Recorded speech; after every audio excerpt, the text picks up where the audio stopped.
that we are live. So if you guys can see us and you're catching this, make sure you say hi, hit the little thumbs up button, and make sure that you let us know that you are tuning in and where you're tuning in from.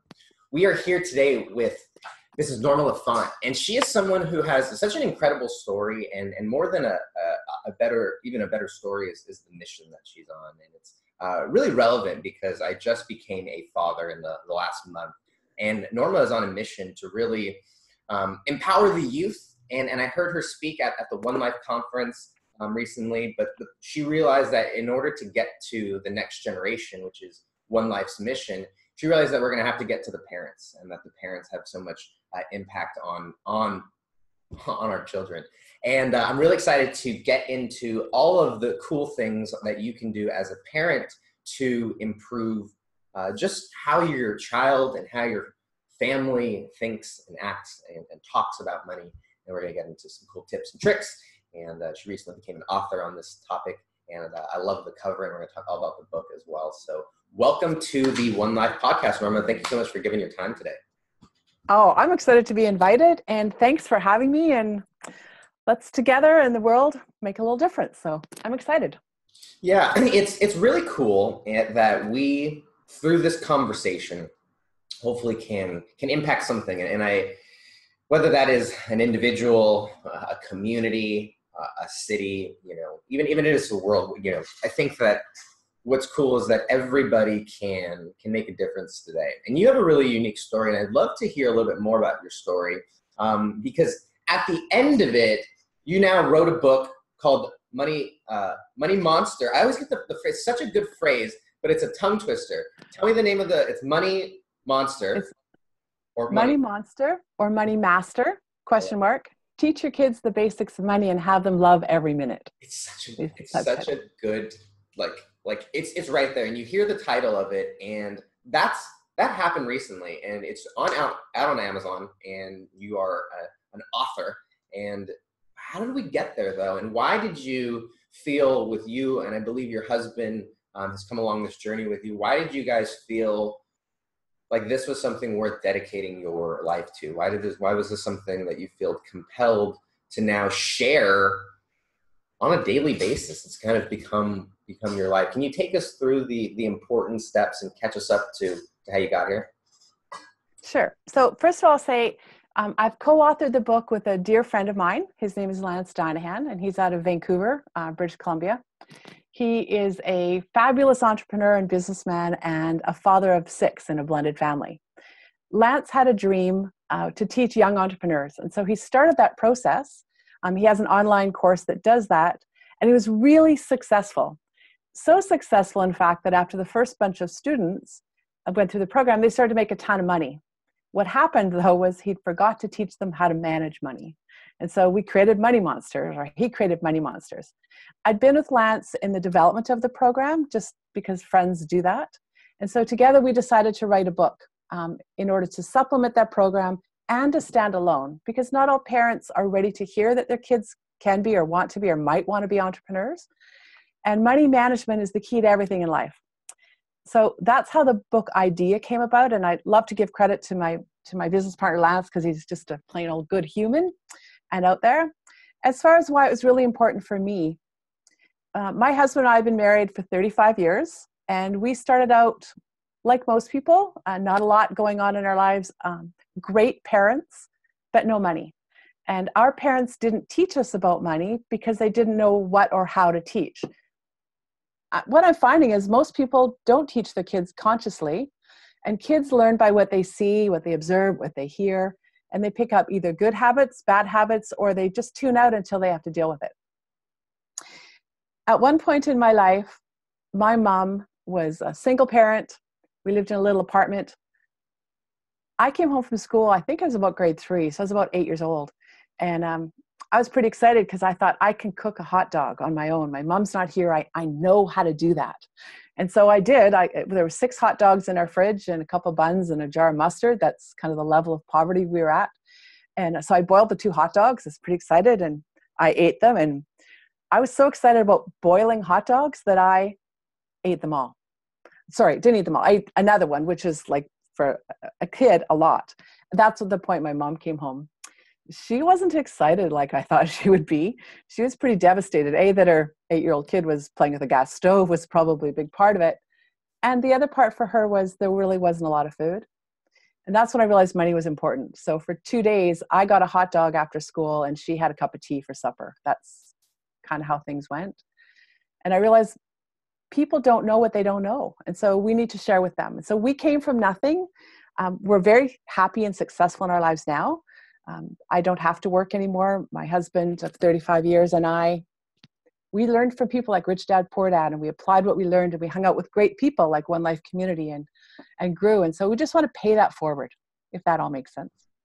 Yeah, it was, I remember you shared that story at the conference in Philly, and you said that she in that moment, she shared with you that wasn't, that was that was dinner for the next 2 days.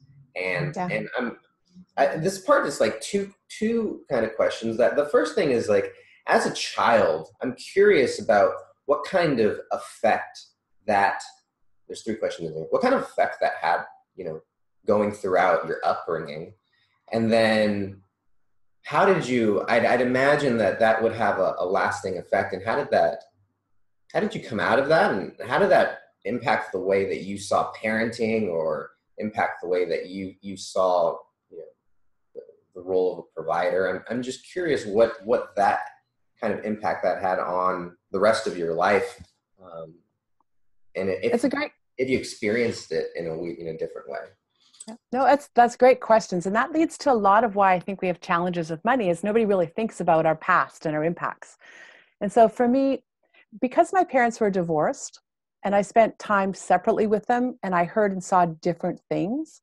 So what I felt when I was with my mom was that we were very happy. And I didn't really tune into the money thing other than money was important. But I loved the happiness that we had and the calm and the sense. When I was with my dad was a businessman, and he grumbled about money. He grumbled about customers always being cheap and never having enough and all those kind of things. But I worked for my dad, and I saw money coming in, like quite a lot of money coming in, but no one ever talked to me about it. So I had this impression that people with a lot of money were probably not as good humans as people that were broke. My dad wasn't happy. Money didn't make him happy. So I was afraid of money for a long time. I knew it was important, but I didn't know how to deal with it. I was a foolish young teenager and a little headstrong. My parents would both attest to that. And I got married at 17. I married the wrong person. It wasn't a good relationship. I ended up having twin babies at 18 and a single mom by 19. And at that point, that's when I really kicked in, that I had to figure out the blend between being happy and poor and creating an income and a life for myself, because I had babies to feed. And again, no real strong role models, just the things we see around us. My marriage didn't last very long, clearly, just over a year and a half, 2 years almost. And 5 years later, I met my forever husband, Jeff. What really changed for us was looking at our past money. And we did that through going to a 3-day event put on by Harv Eker called Millionaire Mind Intensive. And from that moment on, that's kind of how we learned how to manage money and how to think differently and how to become abundant in our life. That's life-changing, is when you see that your past is what it is and that you can change it. So that was a big step for us. Yeah. I think, yeah. I didn't mean to cut you off. If you have some more, please. I think that's such a valuable story. I will get into some of the things about the book, but you mentioned some of these kind of mindsets, right? You've talked a lot about the negative mindsets about money. And then you mentioned how you found people like Robert Kiyosaki, how you found people like T. Harv Eker, and how that, now leads you to just being in communities like the One Life community. So what was that transition process like, after you woke up to the fact that there was this maybe blockage, or that there was something there that was preventing you from experiencing wealth, success, whatever is on that other side that you were trying to get to?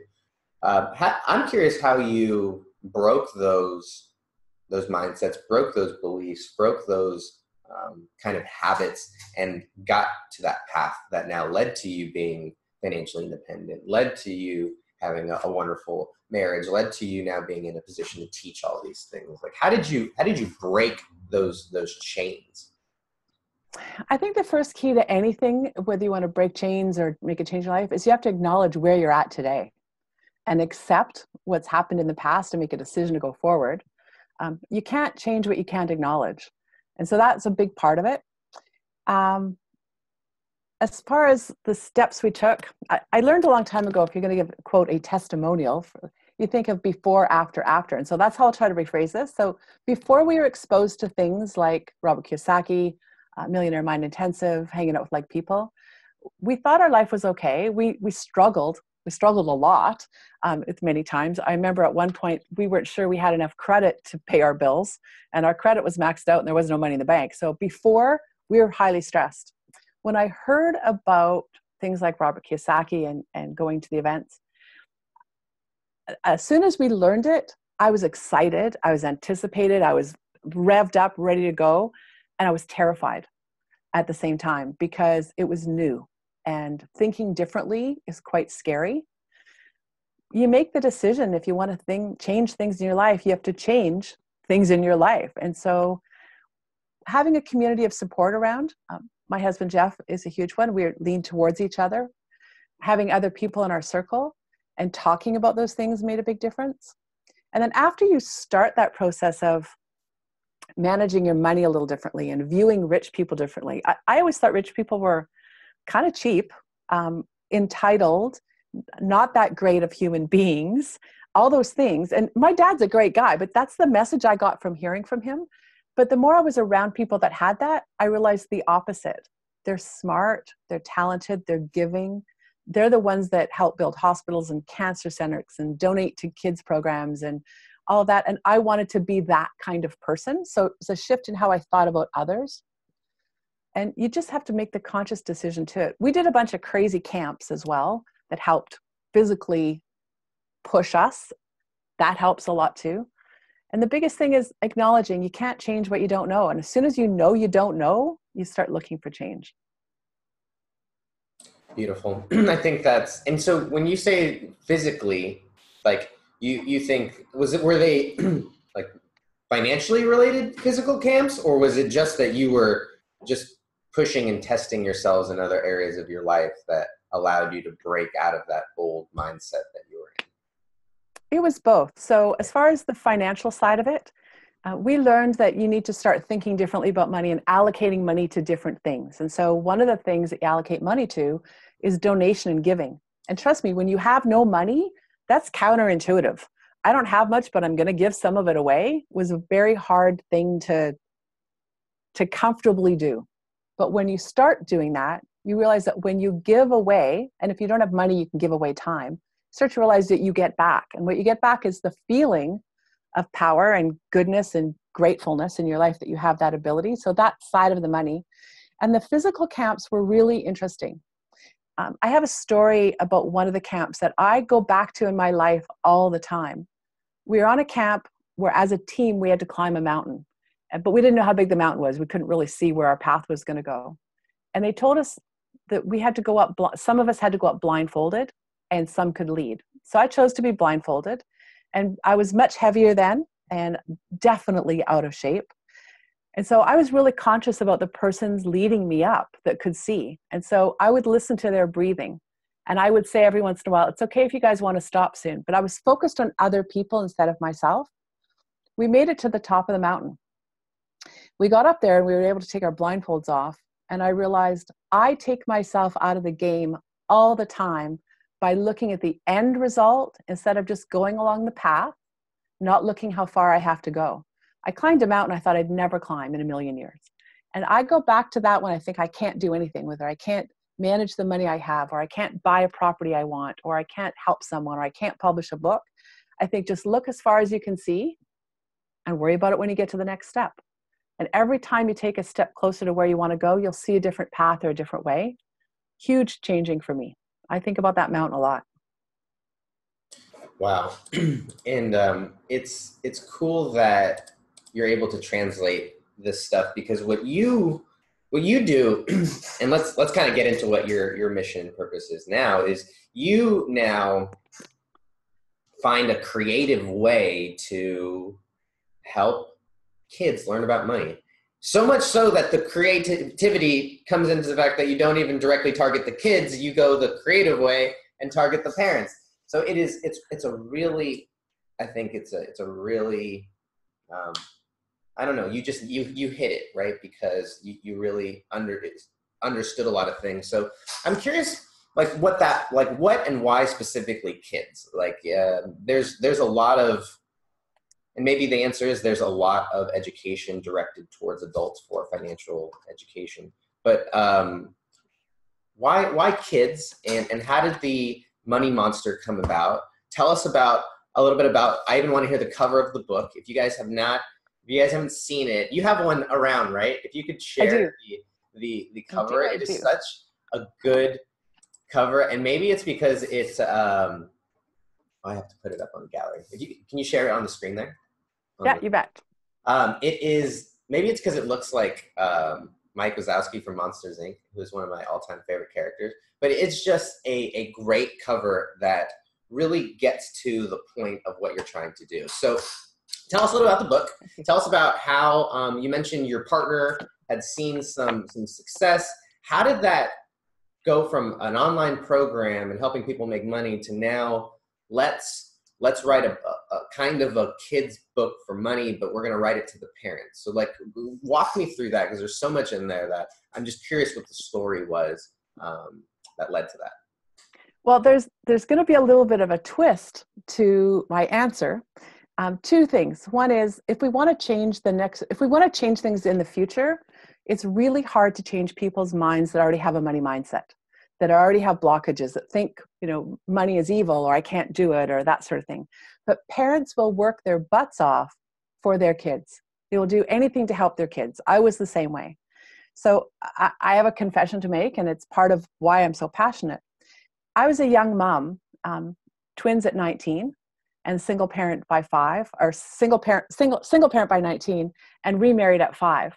Jeff and I didn't know about money, and so we didn't teach our older 2 kids anything other than what they saw and observed. They struggle to this day. I love my kids. They struggle all the time, but my biggest regret is I could not teach them what I didn't know. Our youngest son, there's about a 14-year age difference.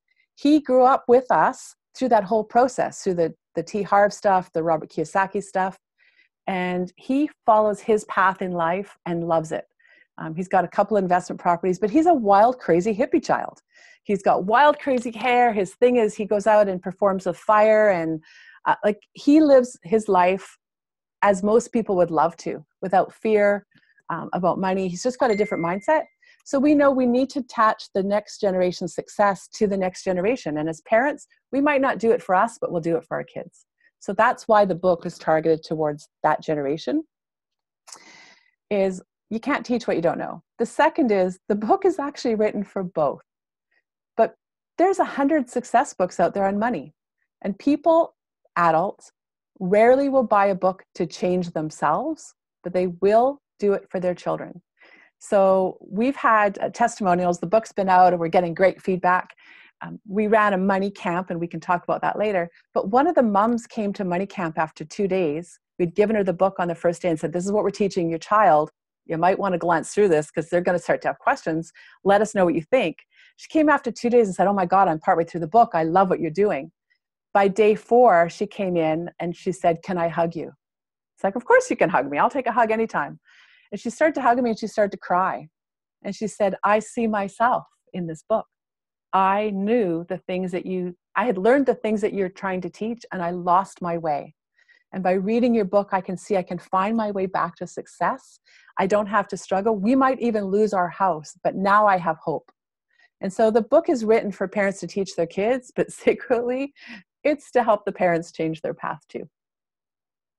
How powerful. Even more creativity spun into there. So I'm curious about a couple of things. First off, let's talk about what are some of the key kind of the key themes. What are some of the, I remember glancing through it. I'm not sure if if it was at Philly when I got a chance to kind of see a little bit about it, but what are some of the must-dos, right? What are some of the things that parents for themselves and for their kids need to be doing on a daily, weekly, monthly basis, or things that they need to be keeping top of mind? So the first thing I would say is our main path is we need to get people talking about money in an open way. Money used to be sort of secret. You might have asked your parents, how much money do you make? And they'd poo-poo you. They wouldn't answer for whatever reason. So we need to open up that dialogue. That's a big thing.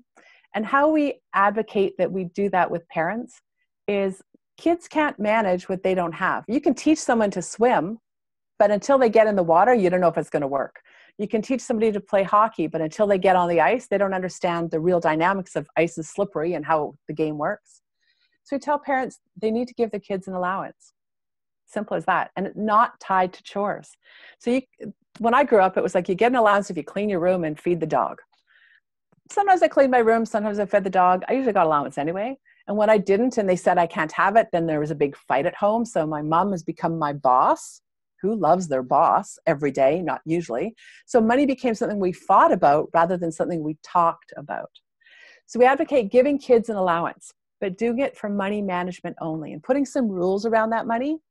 And one of the rules that this is Lance's way of dealing with his kids, and his kids were younger when we started this, is they have what they call allowance hour. Once every 2 weeks, and they pick a night that everybody can be home. There's no soccer, ballet kind of crazy schedule. They have allowance hour. And if the kids want their allowance, they have to show up. When they show up to allowance hour, they get their allocated amount, and then they divide it amongst several categories. And they talk about money at a different topic. So they talk about, did they earn money that week? Were they gifted money that week? Did they buy something with their money? How are they doing? And a great story, and it's in our book. It's kind of a spoiler alert, but it's a great little story. One of his youngest kids, I think Nick was about 8, I'm going from memory, and he wanted to save up for Lego. And so he had a jar specifically to save up for something he wanted, his Lego. And every time he'd go to the store with his mom, he'd run to the toy department to see if it was on sale. How many kids at 8 even know such a thing as sale, right? So that was one of the things they talked about, is you can get it for the right price. Well, one of the days he ran to the section. It was on sale. He believed he had enough money in his jar, and he was really excited about it. So he ran back to his mom and said, I can buy it, I can buy it, I can buy it. She said, you don't have quite enough because there's tax. And you need another week or 2 of allowance to pay for the tax. As you can well imagine, Nick was pretty bummed out, and off they went home. At the next allowance hour, that was one of the topics that came up, was that Nick was disappointed. He thought he had enough and he didn't. And what was tax about? Who at 8, 10, 12, 14 talks about tax? But it's a good topic at the table. It's about money, and people need to know that. So they all agree. I can only agreed. see the little 8-year-old, and he's like, whoa, whoa, whoa, whoa, whoa. What's this tax thing? He's like, this sounds like a silent vowel or like a silent letter. Like what is this curveball? You know, like that. I can't even imagine, right? It's crazy. So I won't tell you in this video or in this call how he resolved that, but I'm going to tell you kids get really creative really quickly, and he was able to buy it a couple of days later without earning any more money because he was able to justify how that could happen. So he had money set aside for something else. So those are the kind of conversations that you need to have. And that's the kind of stuff that comes up at allowance hour. Another story, not mine, again, it relates to Lance's older daughter. I think she was 19 or so. She'd gone to college, university, come home and for summer, and she was offered a job. And so she said to her dad, I'm really excited. I got offered a job, and they want to know, do I want a salary or do I want an hourly wage? And Lance said, that's awesome. What'd you tell them? She said, I told him I'd have to think about it. He goes, great. What do you think? She said, I thought I'd better come home and find out what's the difference between an hourly and a salary. I have no idea. That's the kind of stuff that's out in our world every day. But when you start with little kids at a young age, being able to freely talk about money and ask questions, that's the kind of stuff they come home with, instead of trying to figure it out on their own and making big mistakes. 2 great stories there from kids who, I'm just sitting here realizing how much there is to learn, both ways. And I think that the fact that you are creating an environment and a space where parents and kids can grow together with money is so powerful, because I know similarly my mom and we had a conversation off air about actually not money, but her, that she actually takes the same kind of mindsets in regards to other things and into money, and it was very much let's not talk about it, you know. So it's so powerful what you're doing. I am curious. There's one question that's probably everybody's asking out there. What you talked about allowance. Okay, so what do we just give kids allowances? How does a parent deal with allowances? Do we pay them? I know some people have talked about like commissions or what. If you could kind of give a little secrets that are in the book. How do parents deal with allowances and chores, and what is your recommendation regarding that? So what we have in the book is that kids need allowance strictly for managing money. We don't tie their allowance to chores, because then there's that fight about money and correct and what's not correct. We fully expect your kids to participate in life. You feed them, you put food in their belly, a roof over their head, you buy them their runners, you put them in swim lessons. That's the cost of being in a community. And so they're expected to have chores to be done. So age appropriate, clearly. Little kids can take stuff off the kitchen table and put it on the counter, but at 3, you don't want them loading the dishwasher, that kind of thing. So they're expected to do chores, just that's life. And that's what you do as a community to grow. When you're out on the sidewalk and you see garbage, you can pick it up. It's not your job, but it's what you do to be part of a good community. We encourage that within the house. As far as allowance, the amount of allowance that you give your kids is really dependent upon your financial ability and lifestyle. In Lance's house, they did $1 per year per kid. So if you're 8 years old, you got $8 every week for allowance. If you were 16, you got $16 a week for allowance. And the rules around it were strictly that money is to be managed. And so they have different categories and different percentages that they have to manage that money into.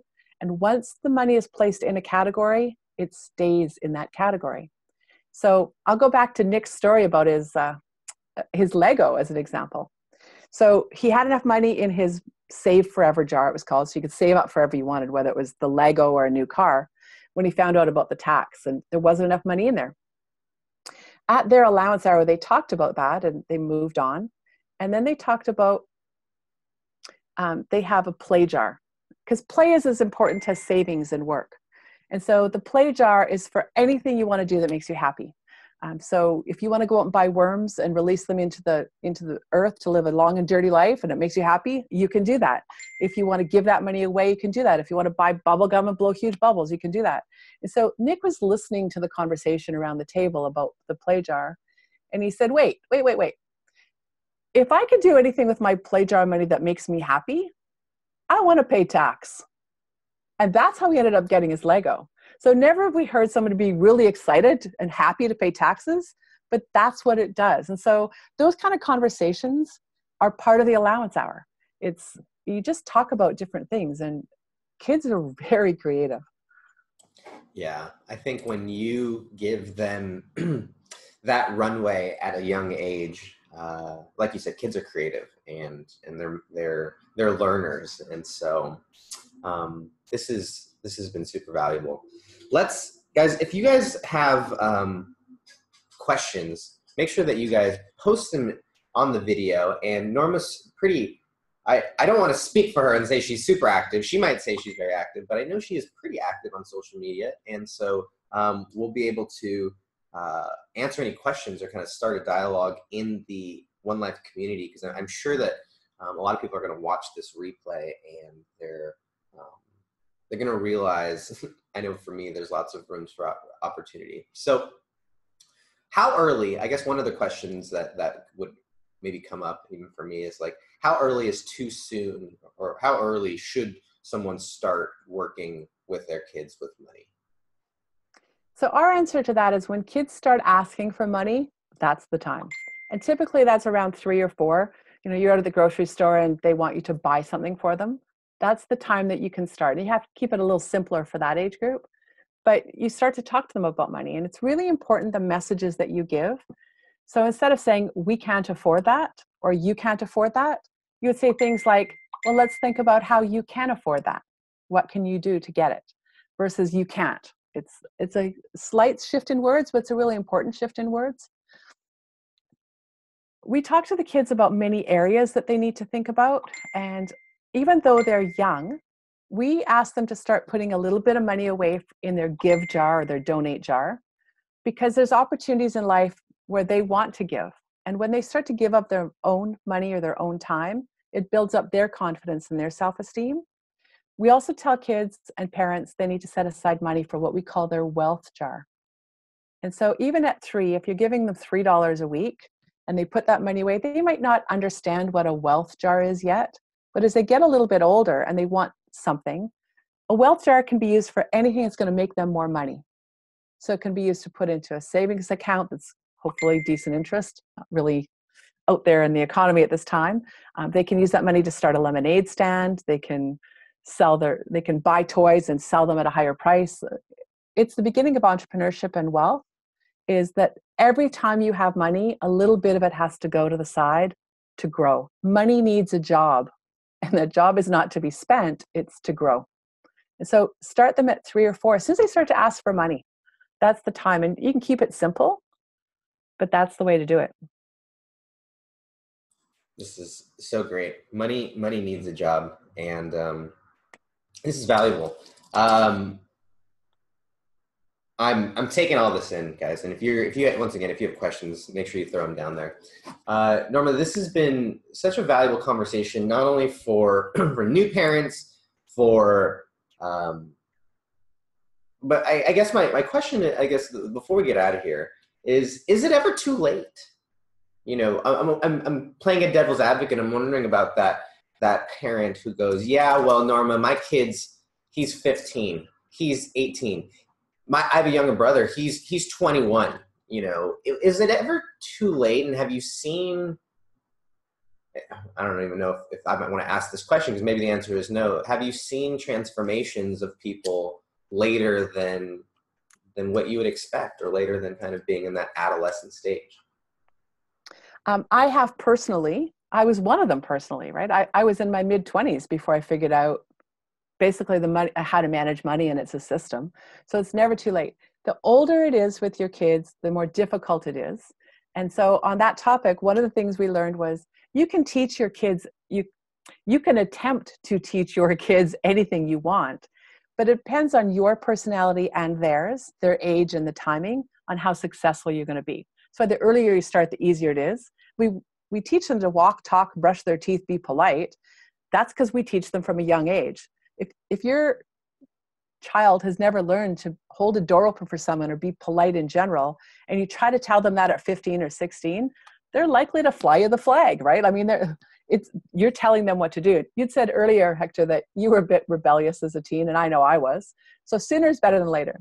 However, we had this past summer, we realized we wanted to do money camps where we could teach kids ourselves, for those kind of parents that have youth that are a bit more rebellious, or that they want hands-on, or they just want that, they want to start their own community of like-minded people.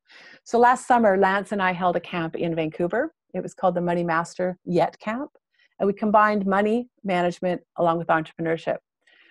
We had good learning out of that as well. What we learned is we had so much to teach that 5 days was way crammed in. And so we've changed it. We now host 3-day Money Master camps. And our next one is in March in Vancouver during spring break for here, and another one in July. So the kids that we had come to that, we had 10 kids show up. Our youngest student was 11. Our oldest one was 16. Our 16-year-old was the keenest of them all. He was smart. He was excited. He was ready to take control. He just didn't know how. We had 2 younger ones that were brothers. I think they were 13 and 15 or 14 and 15. And their mom wrote us a testimonial about how they are now involved in their family's financial decisions, and that they sometimes give their mom and dad grief on how they're spending their money and aren't they paying attention to managing it properly. So is it too late? Never too late. Might be a little more difficult, but it's never too late. So cool to hear all the stories and what's kind of transpired. This has been a great conversation, and I want to thank you again, Norma, for giving your time here. The book is out on Amazon. It's called Money Monster or Money Master. Teach your kids the basics of money and have them love every minute. And it's such a great title because who wouldn't? And I always think about what if, like what does that future look like when kids start learning about this stuff, and when you have every 8-year-old has that experience with taxes and learning about sales and stuff. So go get the book on Amazon. Norma, you mentioned the money camps. If they want to find out info about that, or if they just kind of want to stay in tune with what you guys are doing, is there a place they can keep in touch with you? Absolutely. They can keep touch with us on Facebook. Right now we have a Money Monster or Money Master Facebook page. So that's a great place to kind of keep in tune with what's coming up. We have a website that won't be up fully until the end of this month called YET, as in YET, which stands for Young Entrepreneur Training. So yetacademy.com should be up live by the end of the month. But Facebook's a great place to stay connected. And I'll do my best, as long as One Life Community allows me, to keep information and post it up there as well. We definitely would love to know about that, because it's directly in line with what we're doing. And it seems like you're going to catch them a little bit earlier than we are. And so I just wonder what that looks like in 10, 20 years when, the money, they're all money masters. There's no money monsters anymore. And they're all in the Dare to Dream program. It's going to be a really, really cool thing to see. So guys, if you guys have any questions for Norma, go follow her on the Facebook page, Money Monster or Money Master. Teach your kids the basics of money and have them love every minute. Like I said, it's on Amazon. And then the camps are coming up in spring break. And where are those going to be held? They'll be near Vancouver, British Columbia. Yeah, beautiful. So awesome. An easy ride up from Seattle. Cool. Very, very cool. So go follow Norma if you guys want to get in touch with that. And thank you so much for tuning into the One Life podcast, guys. We will see you on the next one. Hey, thanks everybody. Have a fabulous week. All right, we are done. Let me end the recording.